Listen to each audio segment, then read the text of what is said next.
सिद्धि, एक बार फोटो तो देख ले, तुझे भी लड़का पसंद आएगा। मामी के छठवें बार कहने पर सिद्धि ने बोर होकर फोटो हाथ में उठाया और हंस हंस कर लोटपोट हो गई। मामी प्लीज, पहले तो इसे आप लड़का मत कहिए। इतनी बड़ी बड़ी मूछों और कुर्ता पजामा टोपी लगाए इस आदमी की शकल टिपिकल लाला जी बल्कि पुराने फिल्मों की सूदखोर साहूखोर से मिलती है। आप सीरियसली चाहती हैं मैं इससे शादी करूं? बेटा, ये ग्रेवाल जी का इकलौता लड़का है, उनकी पूरी प्रॉपर्टी। आप फिर से शुरू हो गई। आपको तो बस कैसे भी बला टाल दी है मेरी शादी करके। देखो सिद्धि, तुम्हारे नखरे बहुत झेल चुके हम। अब तुम बच्ची नहीं रही। बचपना छोड़ो और प्रैक्टिकल बनो। यह सबसे बेहतर रिश्ता है और इसे हम तुम्हारी बचकानी बातों में आकर नहीं गंवा देंगे। 16 की नहीं हो तुम, 26 पार हो चुकी हो। लोग कहने लगे हैं कि मामा मामी को भांजी की शादी की फिक्र ही नहीं है। अगर इसके माँ बाप जिंदा होते तो ऐसे हर किसी के पल्ले नहीं बांध देते मुझे। सिद्धि रोते हुए अपने कमरे में भाग गई। रात भर वह कमरे में रोती रही। फिर ना जाने उसके मन में क्या आया। उसने घड़ी देखी, सुबह के 5 बज रहे थे। मामा मामी गहरी नींद में सो रहे थे। उसने अपने बैग में कुछ कपड़े डाले और ऑटो लेकर रेलवे स्टेशन चल दी। पर जाना कहाँ है वह नहीं जानती थी। बस वह इस घुटन भरे माहौल से कहीं दूर जाना चाहती थी। उसने अनाउंसमेंट सुनी। जो ट्रेन प्लेटफॉर्म पर आ रही थी वह मनाली जा रही थी। सिद्धि खुश हो गई। उसने फटाफट टिकट खरीदा और ट्रेन का इंतजार करने लगी। उसने गर्दन घुमाकर चारों तरफ देखा। ज्यादा भीड़ ही नहीं थी। धीरे धीरे सूरज उग रहा था। मौसम भी अच्छा था। तभी उसकी नजर सामने से आते लड़के पर पड़ी। सस्ती सी टी शर्ट, बरमूडा, पैरों में स्लीपर, हल्की बड़ी शेव। वह लड़का गरीबी में भी हैंडसम लग रहा था। सिद्धि सोचने लगी, सबको सब कुछ क्यों नहीं मिल सकता।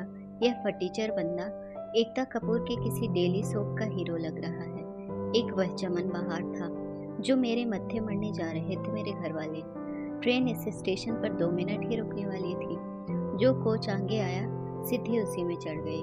वह रिजर्व था। उसे थोड़ी घबराहट तो हुई, पर उसे नियम मालूम थे। अकेली महिला को ट्रेन से नहीं उतारा जा सकता। वैसे भी टिकट तो था ही उसके पास। वह पूरे कॉन्फिडेंस से एक सीट पर जा टिकी। ऊपर वाली बर्थ पर लोग अभी सो ही रहे थे। तभी वह लड़का उसी की तरफ बढ़ता दिखा। ओह, मिस्टर फटीचर भी यही ट्रिक अपनाए हैं लगता है। वह मन ही मन हंसी। Excuse me ma'am, this birth is mine. उसकी भारी मर्दाना आवाज उसकी पर्सनालिटी से मैच नहीं कर रही थी। ओहो, इंग्लिश इंप्रेशन झाड़ रहा है। ना चाहते हुए भी उसका मुंह बिचक गया। ओके, उसने इतना ही कहा और गेट पर आकर खड़ी हो गई। कुछ देर में वह लड़का भी वहां आ गया। सॉरी, मुझे मालूम नहीं था कि आपकी सीट कंफर्म नहीं है। आप चाहे तो मेरी सीट पर बैठ सकती हैं। नो थैंक्स, मैं जनरल में चली जाऊंगी अगले स्टेशन पर। नेक्स्ट स्टॉप करीब 2 घंटे बाद आएगा। जब लड़के ने कहा तो सिद्धि को टेंशन हुई। 2 घंटे टॉयलेट के पास इस गेट पर खड़े खड़े वह कैसे बिताएगी। बिना सोचे काम करने का यही नतीजा होता है। ठीक है, लड़का फ्री होने की कोशिश कर रहा है उससे, लेकिन ट्रेन में, दिन में, भीड़ भाड़ में बातों के अलावा कर ही क्या लेगा। वैसे भी उन्हें अपने अपने रास्ते होना ही है, तो ज्यादा एटीट्यूड नहीं दिखाना ही बेहतर है। ओके थैंक्स, सिद्धि ने मुस्कुराकर कहा और साइड लोअर बर्थ के एक साइड में बैठ गई। कुछ देर में टीसी आता दिखा तो उसकी धड़कनें बढ़ गई। फिर उस लड़के ने आगे बढ़कर टीसी से कुछ बात की, फोन पर अपना टिकट दिखाया। फिर ना जाने क्या हुआ कि टीसी उसे इग्नोर करके बाकी सबकी टिकट चेक करके आगे बढ़ गया। अब आप बेफिक्री से यहाँ बैठ सकती हैं। थैंक यू सो मच, आपने बड़ी हेल्प की। डोंट मेंशन, कहता हुआ वह फिर गेट के पास चला गया। वहाँ किसी से कॉल पर बात कर रहा था। फिर कुछ परेशान सा होकर सीट पर आकर बैठ गया। कुछ देर में उसका फोन रिंग हुआ। उसने काट दिया। दोबारा रिंग हुआ। उसने झुंझला कर उठाया। यार आलू, तुझे बोला ना अपने और मेरे बाप को हैंडल कर ले। मैं भी तो तेरे कितने फट्टे निपटाया हूँ। तू आज एक काम नहीं कर सकता मेरा। यार, वह लड़की मेरे टाइप की नहीं है।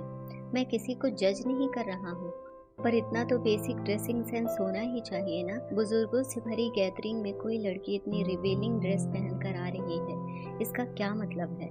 नहीं यार, वह अटेंशन नहीं चाह रही है, अटेंशन हटाना चाह रही है। समझ नहीं आती तुझे इतनी सी बात। आंटी लोग ऐसे फंक्शन में बहुएं तलाशती हैं। बड़े से दुपट्टे वाली या साड़ी वाली लड़की टॉप प्रायोरिटी होती है। फिर कुछ भी डिसेंट सा पहने हुए ऐसी ड्रेस वालियों पर वो बिगड़ी और हाथ से निकली लड़कियों का ठप्पा लगा देती है। तू ही सोच, वह लड़की ना सोशल मीडिया पर है, रियल आईडी से तो नहीं है। उसने अपनी फोटो भेजी कोई नहीं ना? शी इज नॉट इंटरेस्टेड यार, क्लियरली। मैं भी नहीं हूँ, फिर फालतू की फॉर्मेलिटी क्यों?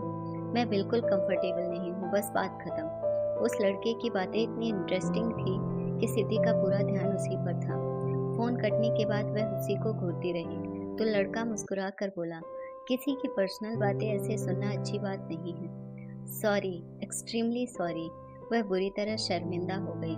लड़का खुलकर हंस दिया। किसी लड़के की हंसी इतनी खनकदार हो सकती है, सिद्धि को आज पता चला। अरे कोई ना, वैसे भी पब्लिक प्लेस पर बात करेंगे तो प्राइवेसी रहेगी कहाँ? गेट पर खड़े सिगरेट फूंक रहे उन लड़कों को सुनाने की बजाय आपको सुनाना बेटर लगा। By the way I am आदि, नाम तो सुना ही होगा। वह फिर हंस दिया। सिद्धि सोच रही थी अपने बारे में कुछ बताए या नहीं, पर कभी कभी अजनबियों से खुलकर बात करना आसान लगता है।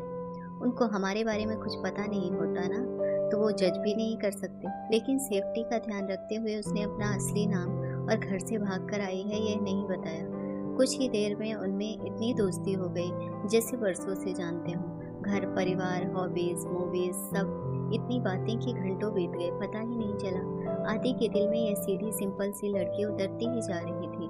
सिद्धि को तो वह पहली नज़र में ही भाग गया था। इफ़ यू डोंट माइंड, क्या मैं उस लड़की की फ़ोटो देख सकती हूँ जिसके बारे में इतना अच्छा साइको एनालिसिस किया है तुमने? अब इतने फ्रैंक हो ही गए थे कि आपसे तुम पर आ गए थे, तो आदि ने बिना हिचक उसे वह तस्वीर दिखा दी। फोटो देखकर सिद्धि एकदम शॉक रह गई। यह उसके मामा के बेटी की फ़ोटो थी और वह बिल्कुल ऐसी ही थी जैसे आदि ने समझा था। वह शादी नहीं करना चाहती थी, पढ़ने बाहर जाना चाहती थी, जिसकी वजह से मामा मामी परेशान रहते थे। सिद्धि को चिढ़ थी कि अपनी बेटी को इतनी आज़ादी देकर वो उसके पीछे पड़े हुए हैं शादी करने को। आदि, तुम टिशा श्रीवास्तव के घर जा रहे थे लड़की देखने आज, जहाँ से भाग आए हो? उसने अटकते हुए पूछा। नहीं, लड़की का नाम तो मुझे सिद्धि सक्सेना बताया था मितेश ने, वह मेरा कज़न है। यह फ़ोटो उसी ने ली थी चुपके से। यह बकवास टी शर्ट भी उसी की है। मैं उसी के साथ रुका था रात को ताकि भागने में आसानी हो। सिद्धि ने फ़ोन झपटकर हाथ में ले लिया और जूम करके देखा तो टिया के पीछे उसकी भी फ़ोटो थी। उसने सिर पकड़ लिया। अब आदि ने भी उस फोटो को गौर से देखा और चौंक गया। इसका मतलब, हाँ, मैं ही सिद्धि हूँ, पर आज तो मुझे देखने कोई और आने वाला था, एक मुच्छड़ लाला जी, और उसका नाम तो आदित्य ग्रेवाल था, है ना? My bad. ताई जी को भी मेरी सब फोटोज में वही चुन्नी थी जो मैंने दादाजी के जन्मदिन पर खिंचाई थी। उनको पसंद था कि उनकी मर्जी और खुशी के लिए मुझे बढ़ाकर ट्रेडिशनल खानदानी काले कुर्ते पजामे, टोपी और सोने की चेन में क्लिक कराई। आदित्य को शॉर्ट करके मैंने आदि कर लिया। तुमने अपनी फ़ोटो भेजी नहीं। तुम्हारी कजिन की फ़ोटो देखकर तो मैं होटल के रूम से भागकर सीधा रेलवे स्टेशन आ गया और जो पहली ट्रेन दिखी वही पकड़ ली। टीसी से सीट की बात करके मुझे क्या पता था? पता तो मुझे भी नहीं था। मैं मामा मामी से यूं ही नाराज़ थी। उन्होंने मेरे लिए सोच समझ कर ये रिश्ता चुना था और मैं ऐसे बिना बताए। अब क्या होगा? सिद्धि की आंखों में शर्मिंदगी के आंसू थे। अब कुछ नहीं होगा। हम लोग कह देंगे कि घर वालों के सामने कंफर्टेबल नहीं थे, इसलिए बाहर मिलने आ गए। अच्छा है, दोनों ने कोई नोट या मैसेज नहीं छोड़ा था। अभी 4 घंटे का सफ़र हुआ था। अगले स्टेशन से वापसी की फ्लाइट मिल जाएगी हमें। 2 घंटे में पहुंच जाएंगे। क्या कहती हो? सिद्धि एकदम रिलैक्स हो गई। और हाँ, मैं कहने वाला हूँ कि मुझे लड़की पसंद है। सगाई करके अटका देने की बजाय लग्न का मुहूर्त निकाल लिया जाए। अब तुम अपना देख लो। मैं इनकार करके विलन नहीं बनने वाला। मैं तो राजा बेटा हूँ ना। आज्ञाकारी श्रवण कुमार, आदि ने शरारत से कहा। हाँ जी, क्यों नहीं। आदि भी तुम, आदित्य भी तुम, श्रवण कुमार भी तुम ही हो बंधु, सखा तुम्हें हो। सिद्धि भी खिलखिला के हंस दी। ट्रेन के सफ़र में उसे हम सफ़र जो मिल गया था। अगर आपको हमारी स्टोरी अच्छी लगी हो तो अपने दोस्तों के साथ भी शेयर कीजिए और कमेंट में ज़रूर बताइए कि कैसी लगी ये कहानी। और हाँ, चैनल को सब्सक्राइब करना ना भूलें।